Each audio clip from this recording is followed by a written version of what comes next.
সেনাবাহিনীর প্রধান জেনারেল ওয়াকারুজ্জামান বলেছেন, বর্তমান পরিস্থিতিতে যে দায়িত্ব ও নিষ্ঠার সঙ্গে সেনাবাহিনী কাজ করছে সেটি দেশ ও জাতির চিরকাল স্মরণ রাখবে। দেশ ও জাতির জন্য এই কাজটা আমাদের করে যেতে হবে। আমি প্রথমে মনে করেছিলাম আমরা খুব তাড়াতাড়ি এই কাজটা শেষ করে সেনানিবাসে ফেরত আসতে পারবো, কিন্তু একাধিক সূত্র জানাচ্ছে রবিবার থেকেই রাজধানী ঢাকা সহ বাংলাদেশের বড় বড় শহরে সেনাবাহিনীর তৎপরতা অনেকটাই বেড়ে গিয়েছে। ইতিমধ্যেই বাংলাদেশের পুলিশ বাহিনী সহ সমস্ত নিরাপত্তা বাহিনীকে সতর্ক থাকতে বলা হয়েছে। আন্তর্জাতিক অপরাধ ট্রাইব্যুনাল যেটা আছে, যেখানে শেখ হাসিনার বিচার চলছে, সেই বিচারের যে আদালত সেটাকে তারা ভেঙে চুরে গুড়িয়ে দেবে।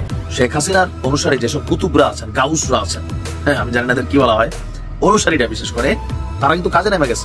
বাংলাদেশে সেনা শাসনকে উস্কে দেওয়ার জন্য কয়েকটি অঙ্গে কাজ করা হচ্ছে বিভিন্ন জায়গা থেকে। সেনাবাহিনী প্রধান জেনারেল ওয়াকারুজ্জামান কি বাংলাদেশে সেনা শাসন চাচ্ছেন, নাকি আওয়ামী লীগের গুজব সেলের সদস্যরা সেনা শাসন চাচ্ছেন? আব্দুল হান্নান মাসুদকে কে বা কারা মেরেছে? আব্দুল হান্নান মাসুদ বেশ ভালো মার খেয়েছেন, জখম হয়েছেন। আসসালামু আলাইকুম দর্শক, আরো একটি আপডেট নিউজ ভিডিওতে আপনাদের সবাইকে স্বাগতম। হঠাৎ করে সাজ্জিস আলম, হাসনাত আব্দুল্লাহ দুজন যেন শত্রু হয়ে গেছে। হাসনাত আব্দুল্লাহ একটি পোস্ট করেছে সেনা প্রধানের বিরুদ্ধে, সেই পোস্টার আবার রিপোস্ট করেছেন কিন্তু সাজ্জিস আলম, আর এই দুইজনের মাঝখানে এবার ঢুকে গেছে হান্নান মাসুদ।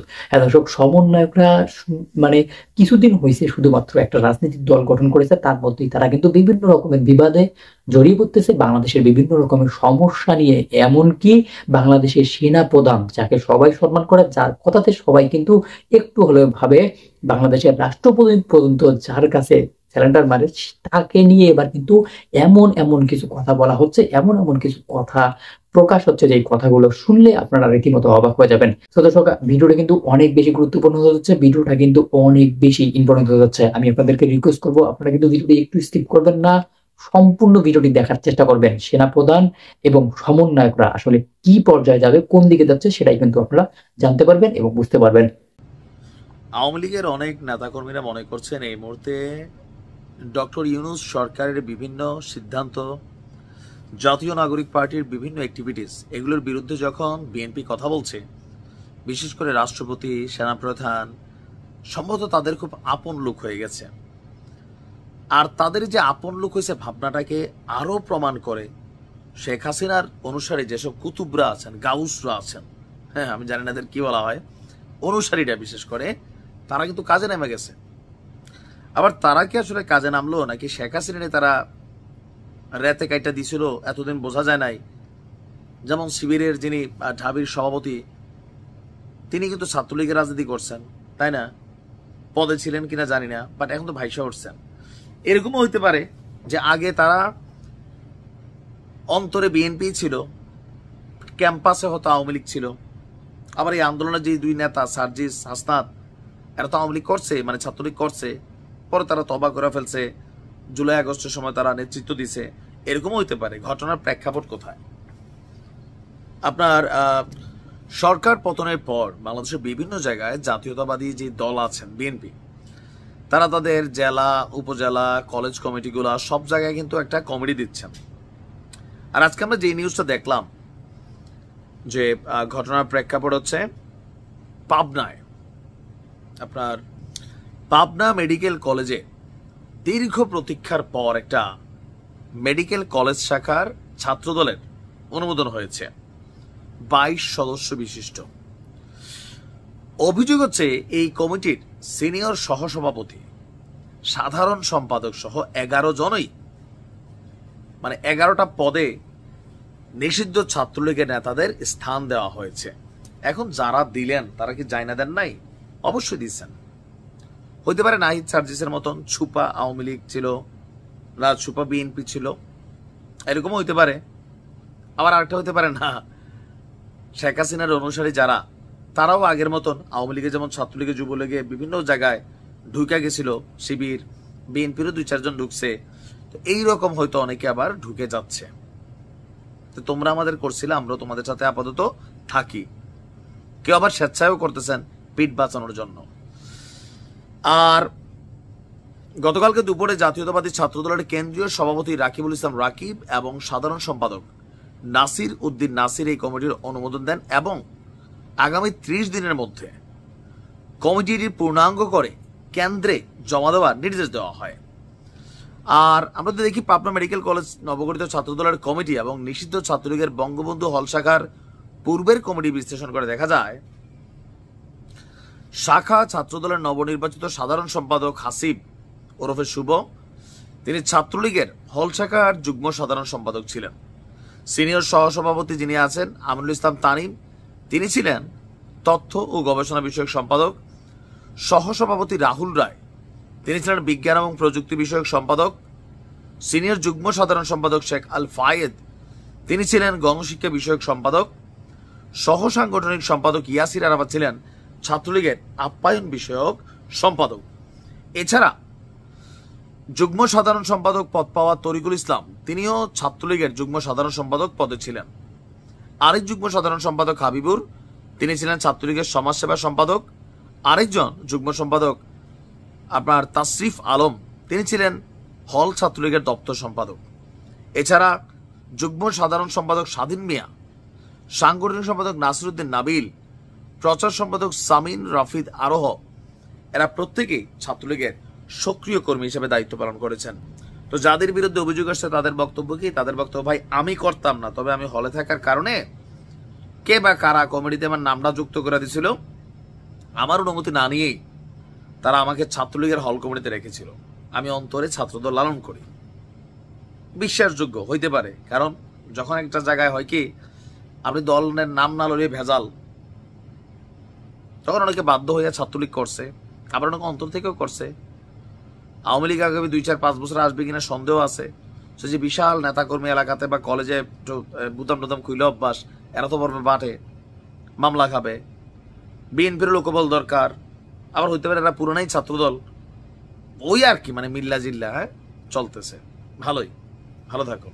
প্রধান জেনারেল ওয়াকারুজ্জামান সোমবার সকল সামরিক কর্মকর্তাদের সাথে একটি চূড়ান্ত বৈঠক করেছেন। গত শুক্রবার থেকে বিভিন্নভাবে তারা বৈঠক করছেন ভার্চুয়ালি, এবং তার কাছে আশপাশে যারা থাকেন, বিশেষ করে লেফটেন্যান্ট জেনারেল পর্যায়ে, মেজর জেনারেল পর্যায়ে, সেনা সদরে যারা এটা তারা বৈঠক করেছেন, 3 বাহিনী প্রধান সহ বৈঠক করেছেন।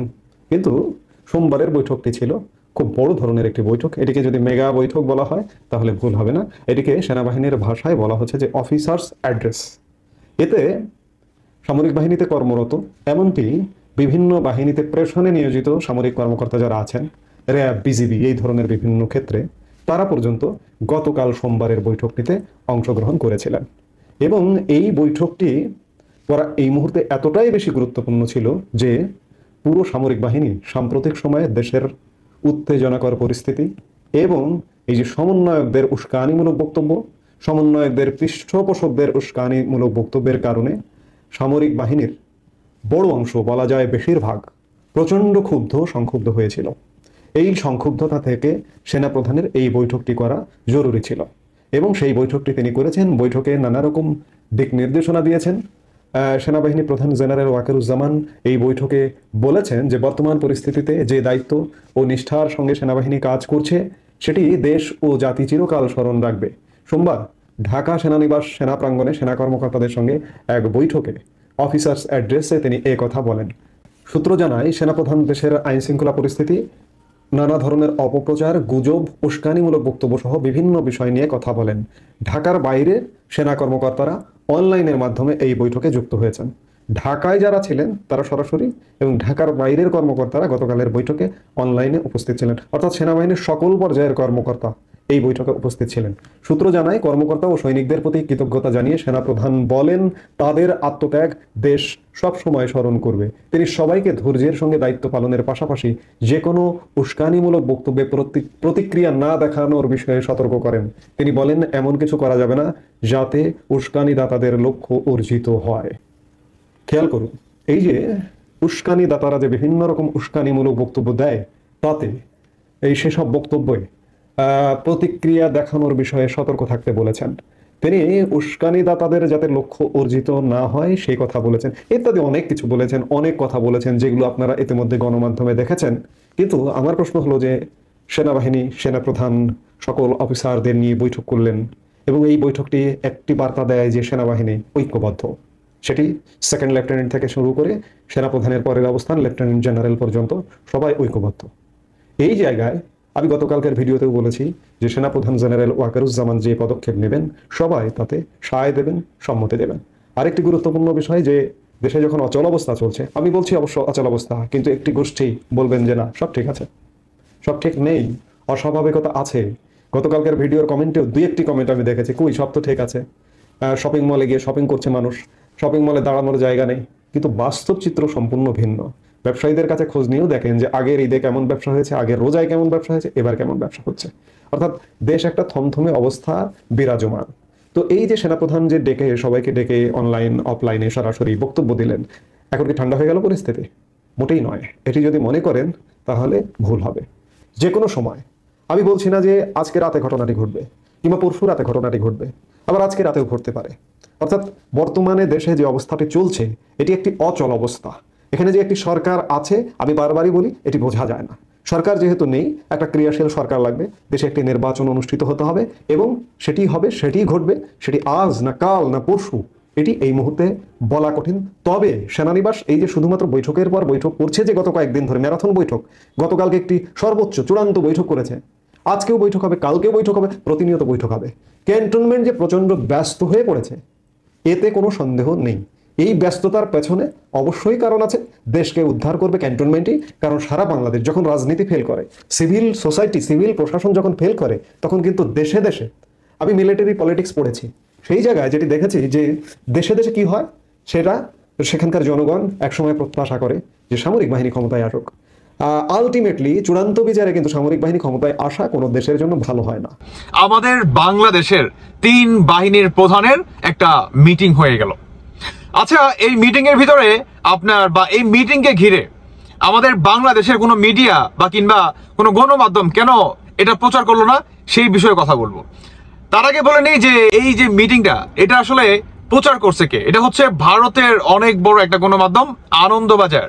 তারা বর্তমান এই রিপোর্টটি করছে যে বাংলাদেশে আজকে 3 বাহিনীর প্রধানের একটা মিটিং হয়ে গেছে।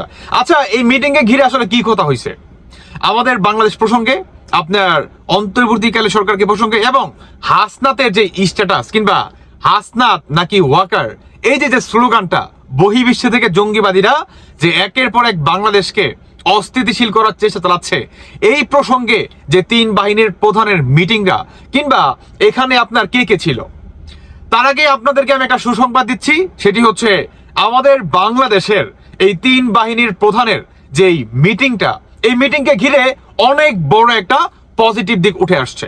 সেটি হচ্ছে যারা নাকি আমরা আপনার 71-এর স্বাধীনতাকে বিশ্বাস করি, এটি হচ্ছে ভাই সবচেয়ে বড় একটা অ্যাচিভমেন্ট আমি মনে করি।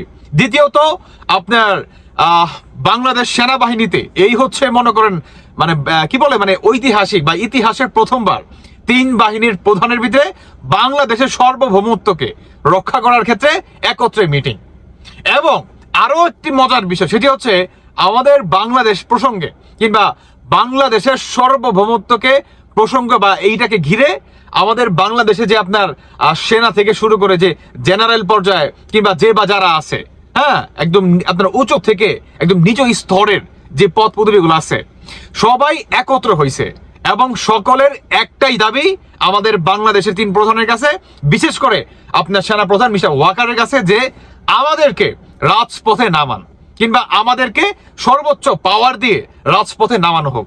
কারণ আমরা হচ্ছে দেশের সেনাবাহিনী, আমরা হচ্ছে দেশের সবচেয়ে আপনার বড় একটা বাহিনী, কিংবা আমরা হচ্ছে সবার থেকে অন্যরকম একটা ক্ষমতা আমাদেরকে দেওয়া হয়েছে, হ্যাঁ, রাষ্ট্র থেকে। অতএব আমাদেরকে নামান বর্তমান দেশের রক্ষা ক্ষেত্রে, বা এই যে জঙ্গিবাদীরা বা বর্তমান এই যে সমন্বয়কারীর দলটা, এদেরকে দমনের ক্ষেত্রে কল্পনা করতে পারেন, কল্পনা করতে পারেন এটা আসলে কত বড় একটা অ্যাচিভমেন্ট আমাদের বাংলাদেশের জন্য, যারা নাকি আমরা স্বাধীনতায় বিশ্বাস করি।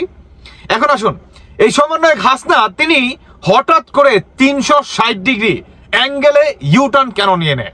কারণ তিনি বুঝতে পারছে যে বাংলাদেশে 3 বাহিনীর প্রধান কি আপনার একত্রে হচ্ছে, কিংবা এদের একটা আপনার মিটিং হতে যাচ্ছে, সেখানে আপনার থাকছে না কোনো অন্তর্বর্তী উপদেষ্টা, কেউ থাকছে না, শুধু আপনার থাকবে 3 বাহিনীর প্রধান, থাকবে জেনারেলরা, থাকবে মনে করেন বড় বড় যারা নাকি বড় বড় পোস্টিং আছে, শুধুমাত্র তারা থাকবে, অন্যদিকে আর কেউ থাকবে না। দর্শক বন্ধুরা, আরো একটি ইম্পর্টেন্ট বক্তব্য, সেটি হচ্ছে আমাদের বাংলাদেশের যে আপনার বৈষম্য বিরোধী যে দলটা আছে এনসিপি, এই দলটাও নিষিদ্ধ হতে পারে। উল্টো দিকে বাংলাদেশের সার্বভৌমত্বকে রক্ষা করার ক্ষেত্রে আপনার তিন বাহিনীর প্রধানের আপনার সিদ্ধান্তে কিংবা তিন বাহিনীর প্রধানের আপনার সহমতে কিংবা ইয়েতে আপনার বাংলাদেশে অচিরেই দেখতে পারবেন সেনা শাসন নেমে যাবে। আচ্ছা, এই তিন বাহিনীর প্রধান মিলে কেন এই সিদ্ধান্তটি নিচ্ছে? কারণ হচ্ছে যাতে সেনা প্রধান মিস্টার ওয়াকারকে এটার একা জবাবদিহিতা না করতে হয়। কারণ এই জঙ্গিবাদীরা বর্তমান আপনার সেনা প্রধান মিস্টার ওয়াকারকে সরানোর জন্য কিন্তু ব্যাপক মনে করেন ভাই চারো দিক দিয়ে প্রচারণা কিন্তু মনে চালাচ্ছে। একের পর এক গুজব বা বহির্বিশ্বে থেকে উল্টাপাল্টা কিন্তু মনে করেন কথা কিন্তু প্রতিনিয়ত বলেই যাচ্ছে। এটাকে কাউন্টার করার জন্য এবং আমাদের বাংলাদেশের সেনা প্রধান মিস্টার ওয়াকারকে মানে তাকে যাতে একা সম্পূর্ণ দায়ভার বহন না করতে হয় বা তিন বাহিনীর প্রধান যদি এটা যদি মিলে যদি আপনার সিদ্ধান্ত নেয়, তাহলে কি বিষয়টা শুধু সেনা প্রধানের দিকে কি সীমাবদ্ধ থাকবে না, তখন তিন বাহিনীর প্রধানের উপরে চলে আসবে। আর যখন নাকি তিন বাহিনীর প্রধানের উপরে এই দায়ভারটা চলে আসবে, তখন বাংলাদেশে যেই শক্তি থাক না কেন সেই শক্তির এগেনস্টে তিন বাহিনীর প্রধান যদি নামে পুরো ম্যাসাকার হয়ে যাবে। Can imagine that? What a plan! আমি মনে করব যে বাংলাদেশের রক্ষা করার ক্ষেত্রে এই ধরনের একতা কিংবা এই ধরনের বা এই সিচুয়েশন আইসে ভাই, এই ধরনের একটা মিটিং অত্যন্ত গুরুত্বপূর্ণ আমাদের বাংলাদেশের জন্য। মনের অন্তঃস্থল থেকে ধন্যবাদ জানাই।